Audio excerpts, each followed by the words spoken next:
please settle down. May I invite the faculty members and our guests to please occupy the vacant seats here. We are about to start.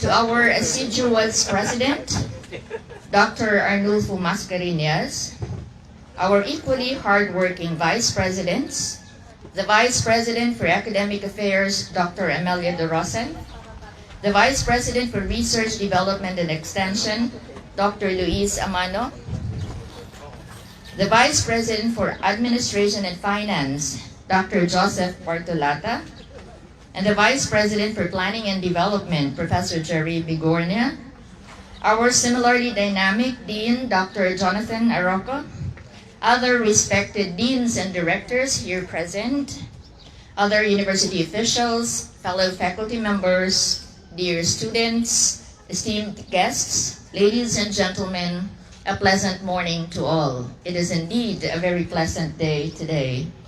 Christ is risen, and we are all glad.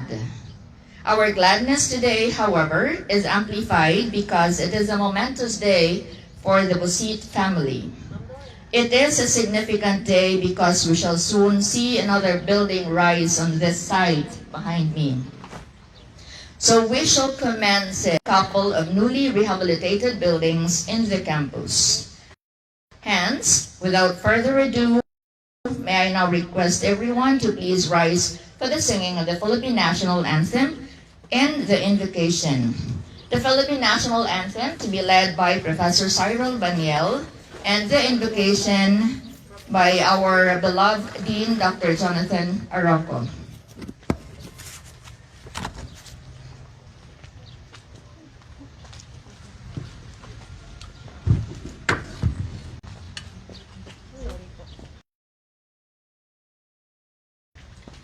Bayang magiliw, bayang magiliw, pero sa silanganan, sa isip mo'y buhay, lupang hinirang, duyan ka ng mag-ibig, sa manlulupi, di ka masisiit, sa dagat at bundok, sa simoy at sa langit mong buhaw, may dilagang tula at awit sa paglayang minamahal. Ang kisap ng watawat mo'y tagumpay na nagniningning. Ang bituin at araw niyang kay nagpamay magdidilim. Lupa ng araw ng luwalhati pagsita, buhay langit sa piling mo.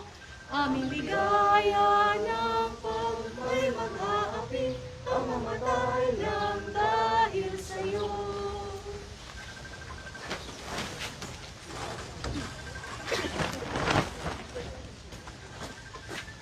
May all please be seated. Thank you very much, Ma'am Cyril Baniel.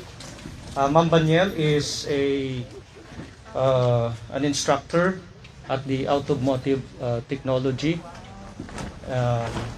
If you have just seen her, how she pulled the jack pallet, you will be amazed at her strength. Thank you very much.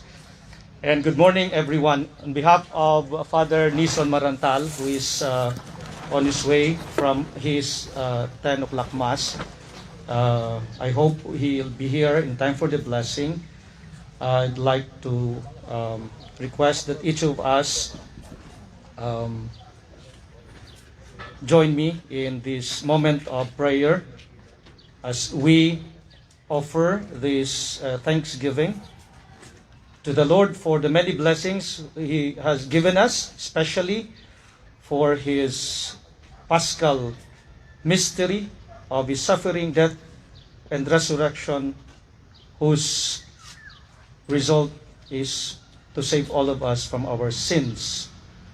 And so we ask the Heavenly Father to bless all of us here present as we also call for His Spirit to bless this building that will be erected in the East Campus, particularly at the College of Industrial Technology, and to bless the 2 buildings for use by our students in the automotive and mechanical technology and electrical and electronics. We also would like to pray at this moment for our colleagues who have passed away, who has already joined our Heavenly Father. We especially remember Professor Ida, in whose moment we offer a brief silence of prayer.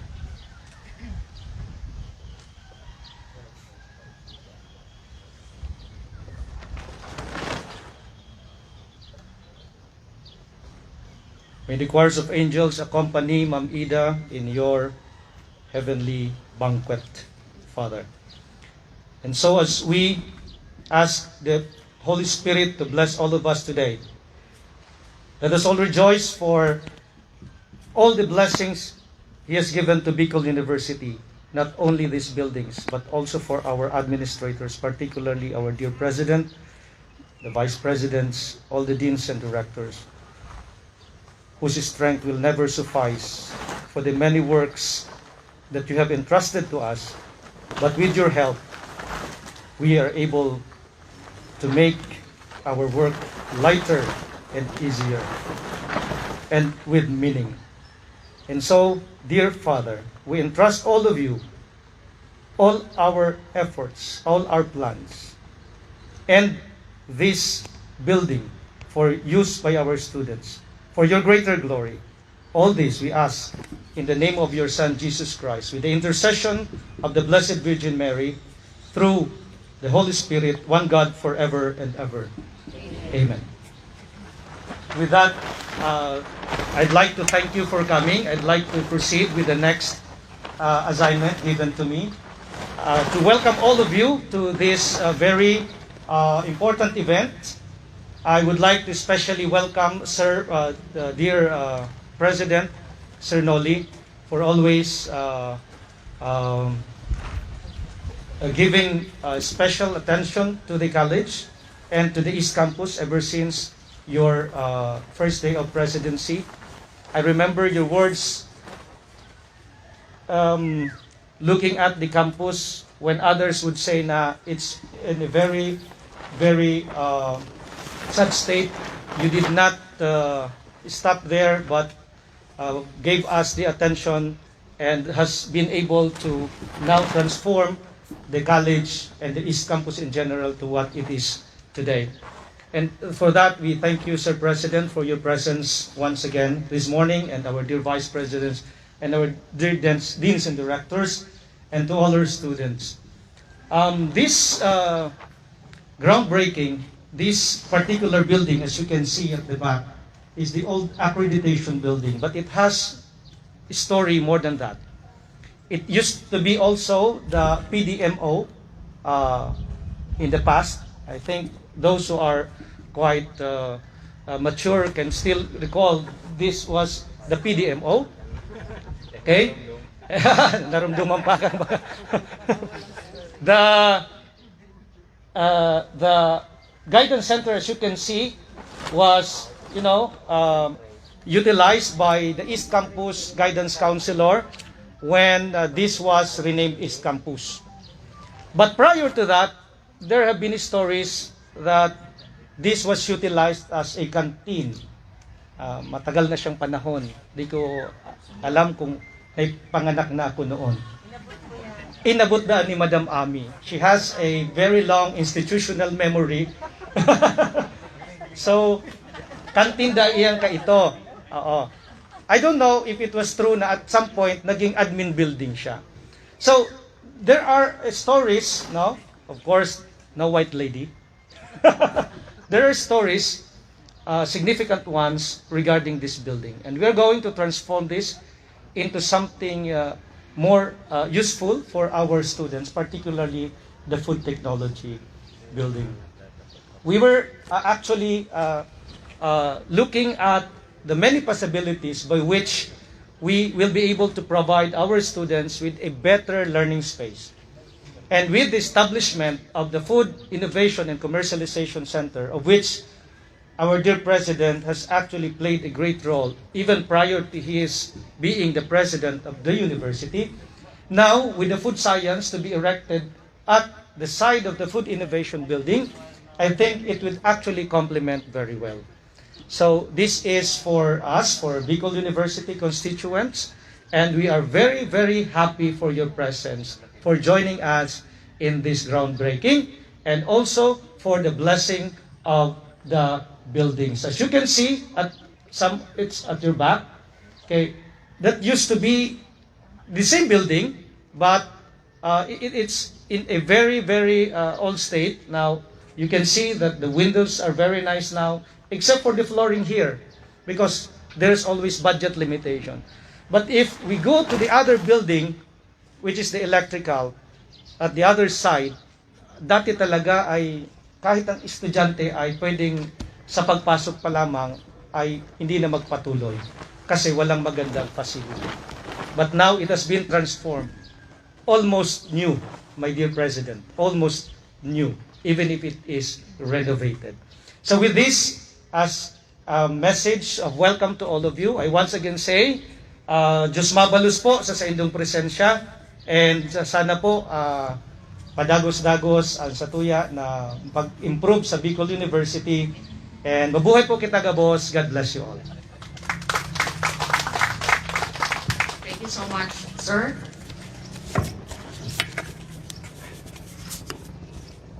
At this point, we shall have the statement of purpose for the auto-mechanical building, auto-electrical building turnover, and of course the overview of the project to be given by none other than our Vice President for Planning and Development, Professor Jerry Bigornia. Sir? Thank you, ma'am.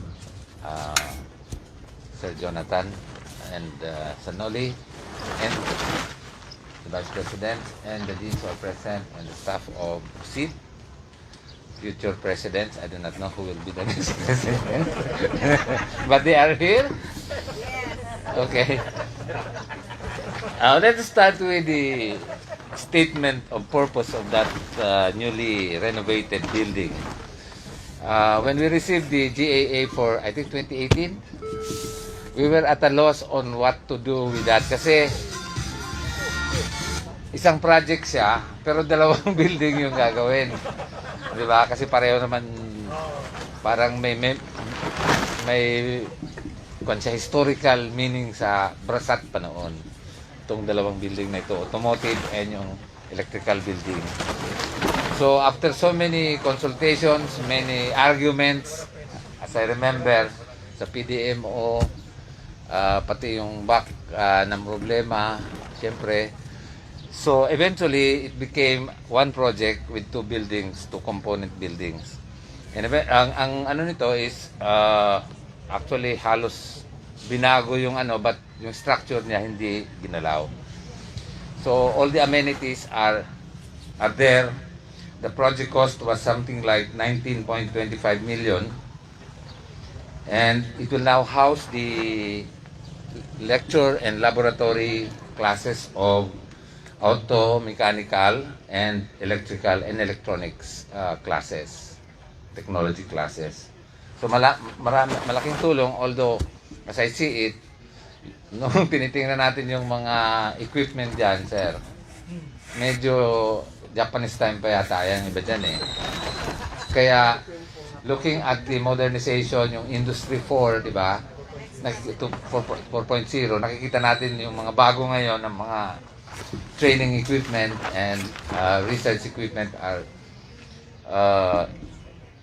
we require it now. Pero it's costly. Kaya the next several years, I think the new challenge to the next administration will be coming up with funds to be able to modernize the laboratory equipment so that the students na pinapag-graduate natin dito, pagdating sa kanilang mga trabaho ay hindi nabibigla nung ginagamit na mga equipment and tools. So with this other one, ang overview nitong building na ito, as you can see, 2 floors. But the budget is only 14 million. And it includes the demolition of the whole building. Kasi nga, magiging 2 floors siya, hindi na kaya ng kanyang structure. So it will be demolished. And phase 1 will cover the ground floor plus slab and roofing. So again, the next president will have to worry about how to provide for the walls and the partitions of the building. And of course, also, the equipment that will be necessary for food science. Maraming requirement yan sa chemistry, food chemistry, and other equipment. Although some of them could be pwede mang gamitin yung FICC ng sa ibang mga laboratory work.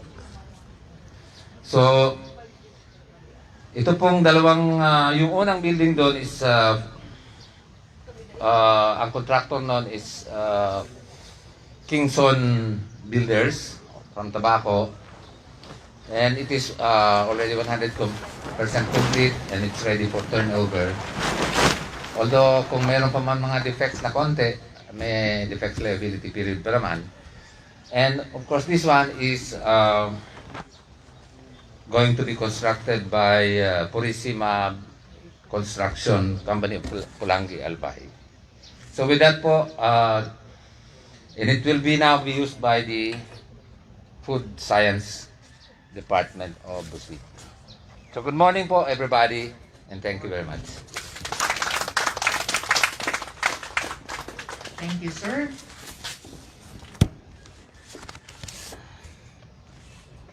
Now let us listen to the message, of course, of the University President, Dr. Arnulfo M. Mascarenhas. Sir?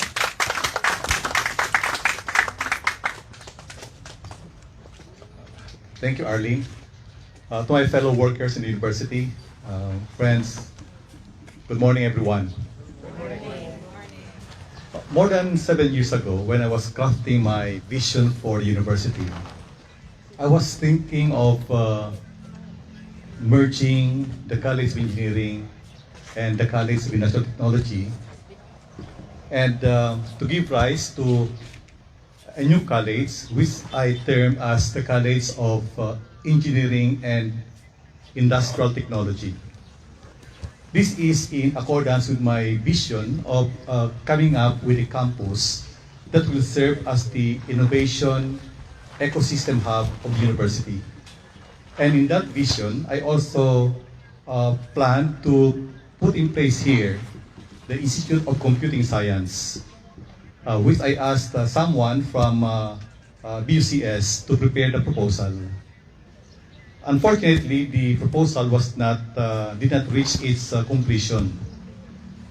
So sana kung itong Institute of Computing Science it became a reality, this would form part of this campus, which I term as the Innovation Ecosystem Hub of the university. But when I got the presidency in March 2015, I had to revisit my plan and vision for this campus. I had to interview some stakeholders, particularly faculty members from the College of Industrial Technology. And I noted that there were some of those who opposed the plan. And since I was still new in the presidency, I didn't want to rock the boat. So instead, I focused my attention on modernizing the infrastructure facilities of this campus together with the College of Engineering by constructing new buildings, renovating old ones, and most especially acquiring the required equipment to aid our faculty members and our students in their learning process. Maybe if that plan was pursued, which is the merger between the College of Industrial Technology, College of Engineering and Industrial Technology, maybe this would be a different setting now. But I have to listen to the ground. I have to listen to the stakeholders, especially the ones who will be affected by that plan of mine in 2015. So for the past 7 years, my dear friends, almost half of the investment in the university were focused here in the East Campus. And many were asking, why East Campus? That's the same question I've been hearing even until now. Nga taangay, Mr. President, nang focus mo ngayon sa East Campus. Well, my dear friends, before I became president, I was home to this campus since I was occupying that office behind the architecture, and I could see very well how dilapidated, how antiquated are the physical facilities of this campus, the College of Industrial Technology and the College of Engineering. And if our plan is, if our vision, I should say, is to transform Bicol University into a world-class institution for learning, then the first thing that we have to accomplish is the modernization of its facilities, procurement of the required modern equipment, and most especially is the upskilling, I should say, upskilling of the personnel, the faculty members, whom I consider as the most important resource of any organization. And that is our history. In 2018, we had around 105 faculty members who had their HRD. And slowly, they are returning back to the university. And I could say that they're now proving that they are now a positive factor in the development of this university. Friends, we could have implemented so much more, not only here in the East Campus, if not for the pandemic. I was telling a while ago, Engineer Dean Ami, that the plan for the third floor of the electrical engineering building and the third floor for civil engineering building, the plan to construct a separate building for mechanical engineering building and for chemical engineering building were stalled because of the budget priority of the government. But I just hope that whoever would succeed me, baka wala rin dito succeed ako. Because if the one who will succeed me is listening intently, is here, I would say that I think he or she would continue what we have started, Ami. Now, just to show to you, my dear friends, at the back of this building, there is an ongoing construction of road, which I visited 2 weeks ago. And that would cost, this is a circumferential road, that would cost around 30 million pesos. Up to there, somewhere sa my Bicol Civil Engineering Building. And there will be an exit gate somewhere dyan sa Pag-asa. So when I was sitting down with the DPWH guys, they posed this question. Sir, President, what about the remaining 85 million pesos?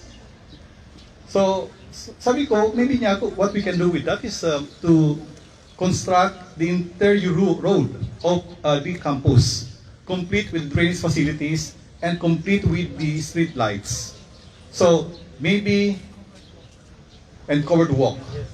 Maybe 2 or 3 years after I retire from the service, maybe I would see a different East Campus siguro. But of course, my dear friends, I was telling this to Ami, becoming a world-class university is not all about modern buildings, modern facilities, modern equipment, but it's all about how we transform the people who run this organization. We can have good buildings, but if the value system, if the perspective of people running this organization, manning the colleges is still the same, way back to the 70s and 60s, then there's no use these facilities that we constructed. So I hope that whatever we have started for the past 7 years will be continued by the next administration. Galing balik ko rin ako, ano? Will be continued by the next administration. Because, syempre, if this will not be sustained, all of these efforts that we have for the past 7 years will all come to naught. So thank you very much, my dear friends, for coming here. thank you for all your support for the past 7 years. I know that without your support, without your commitment, without, of course, you're always with the administration through thick and thin. We would not be able to achieve what we have achieved to this day. So thank you, and once again, good morning, everyone.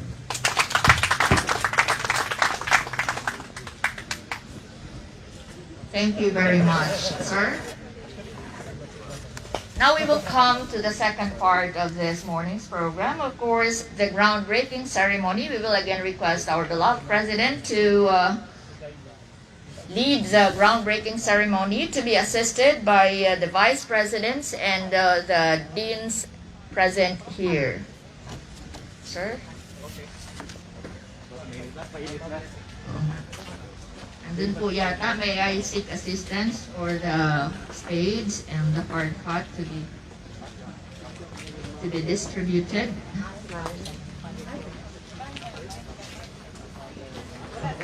Para makapag-distribute sana ng distribute po ng hard cut at saka ng spades. Sa mga chip, kung dahil si Ma'am Cyril ka na ma-distribute,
Tamang pala?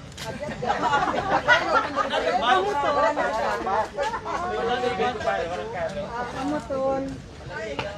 Kami sa susunod. Baka di, sobrang ng pala. Di ka man susunod. Kita na ang next administration. Kaling nawalat, next administration. So lahat. Mama. Okay, the Vice President and the President. Ma'am Karina, so lahat ng next administration. Oh, hindi. Sabay ka man yun, sir. May bili ka pala na babae? Opo. Pira? Isa lang. Lang hawiyang na. Girl po. 18. Ay, okay. Grade 12. May makado. Alright. Kasi ang third kaya ko kaya yung kataraman. Hindi ko alam, naka-open ko na ako mga nasaktan, mga naka-hard.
there are only two things, heaven and earth, the two kinds of life.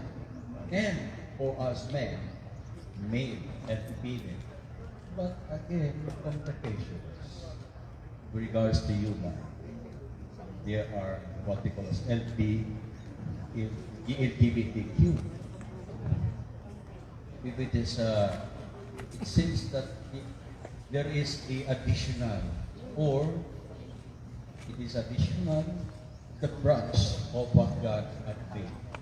And for our part, it is good to think that, and to know that when God made the earth, God also, and especially in creating man, He gave and endowed the gifts to man, the skills,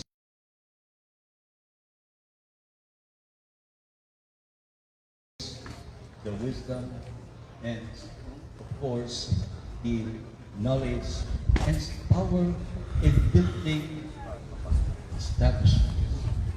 And according to we make by means of these tools and other equipments, we can build marvelous buildings and other establishments in this world.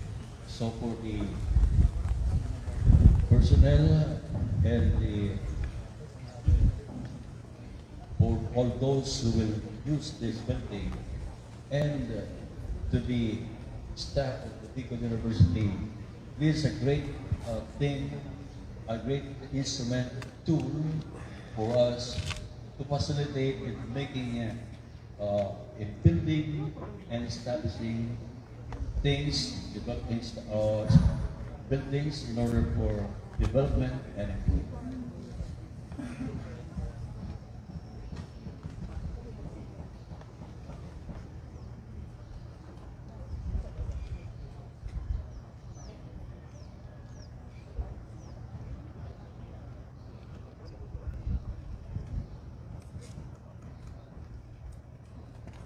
Let us pray.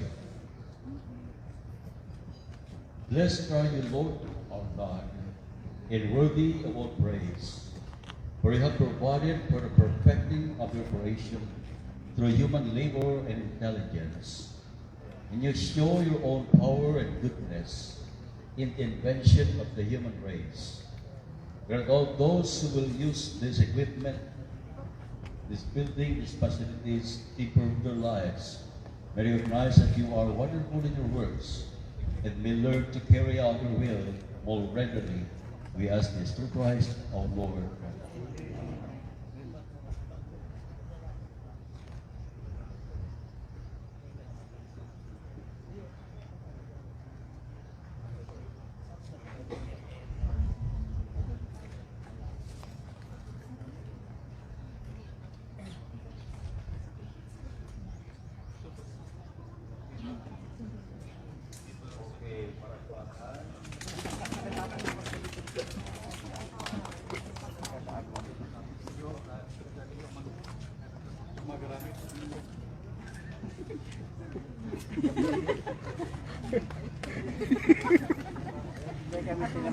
Tayo.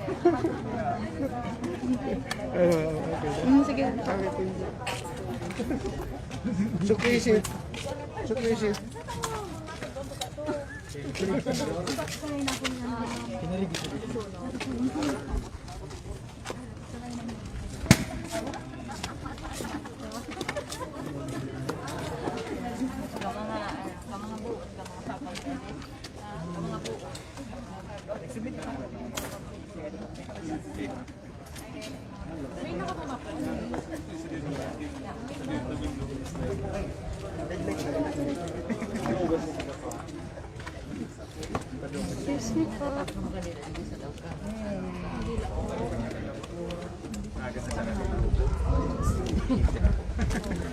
Para sa akin.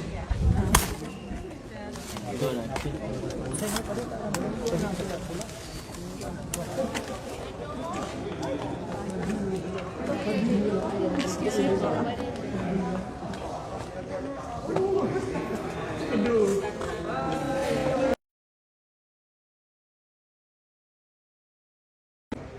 Excuse me po.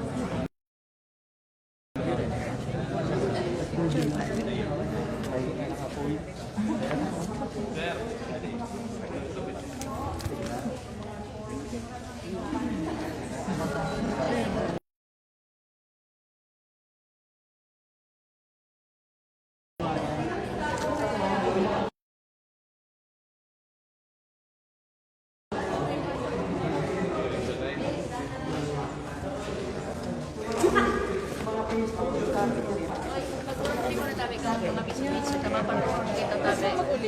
Piso-piso, mga bagay-bagay.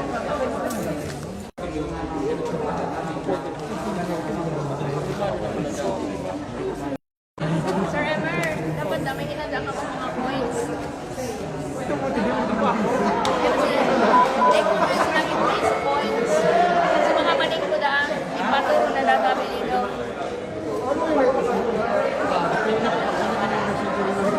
Ngayon, sindihan ko rin yung kandila ko.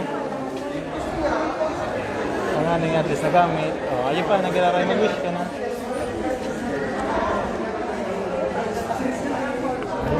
Nagamit lamang.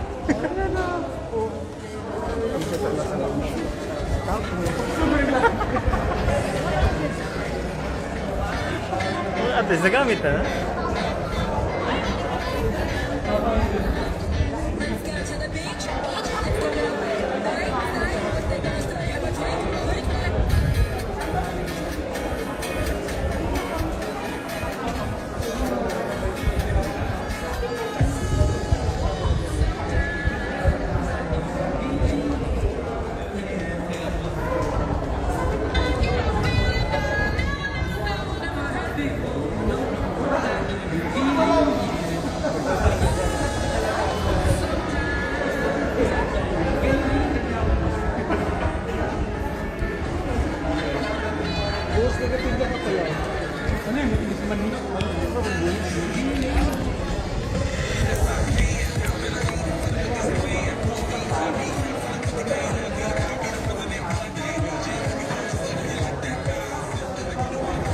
High school kami.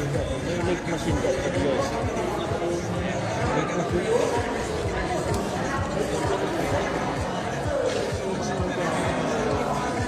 Grill.